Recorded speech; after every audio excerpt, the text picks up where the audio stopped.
ដែលមានកញ្ចប់លុយត្រឹម$5,000ឡើងបងអាចទិញដីរំលោះជាមួយនឹងក្រុមហ៊ុនមួយឆ្នាំអត់មានកិច្ចការប្រាក់ទេអញ្ចឹងសម្រាប់បងដែលចង់បានដីនៅទីប្រជុំជននៅតំបន់រោងចក្រនៅក្នុងតំបន់សេដ្ឋកិច្ចគឺបងអាចធ្វើការជួយ share វីដេអូនេះម្នាក់មួយនិង comment នៅខាងក្រោមហើយខ្ញុំនឹងផ្ដល់ជូនលក្ខខណ្ឌពិសេសដែលបងមានលុយចាប់ពី$5,000ឡើងគឺធ្វើការរំលោះជាមួយនឹងក្រុមហ៊ុនរយៈពេលមួយឆ្នាំអត់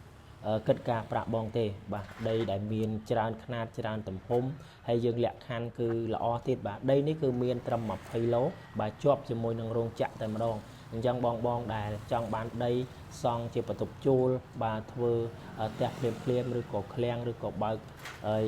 ចាប់ហួយអីគឺបងអាចមកមើលទីតាំងមួយកន្លែងនឹងបានហើយបងប្អូនអាចធ្វើការ comment នៅខាងក្រោមបាទនឹងធ្វើការជួយ share វីដេអូនេះមួយបាទចិត្តជាមួយនឹងរោងចក្រអាវលឿងបាននៅក្នុងតំបន់សេដ្ឋកិច្ចពិសេសតែម្ដងអញ្ចឹងបងអាចមកមើលទីតាំងផ្ទាល់បាទសម្រាប់បងដែលមានលុយ$5,000ឡើង